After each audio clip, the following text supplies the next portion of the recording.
இப்போது புதிய அறிமுகம் ஆச்சி ஹோட்டல் சாம்பார் மற்றும் ஆச்சி இடிச்ச சாம்பார் 50 கிராம் ரூபாய் 20 மட்டுமே. சிவகங்கை மாவட்டம் காளையார்கோவில் அருகே உள்ள மாத்துக்கமாயை கிராமத்தைச் சேர்ந்தவர் பன்னீர்செல்வம். 55 வயதான இவர் வீட்டில் படுத்து உறங்கும் போது இயர்பாடில் ப்ளூடூத் மூலம் பாடல் கேட்டுக் கொண்டிருந்துள்ளார். அப்போது திடீரென்று காதில் மாட்டியிருந்த இயர்பாட் வெடித்து சிதறியுள்ளது.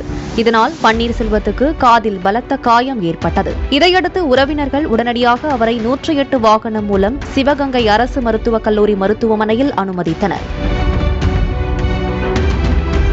முதலுதவி சிகிச்சைக்கு பிறகு அவர் மேல் சிகிச்சைக்காக மதுரை அரசு மருத்துவமனையில் அனுமதிக்கப்பட்டுள்ளார். பன்னீர்செல்வத்துக்கு காது, முகம் போன்றவற்றில் பலத்த காயம் இருப்பதால் சிகிச்சை அளிக்கப்பட்டு வருகிறது. ப்ளூடூத்களை வாங்கும் போது நல்ல பிராண்டுகளை வாங்குவது பாதுகாப்பானது என்று நிபுணர்கள் கூறுகின்றனர்.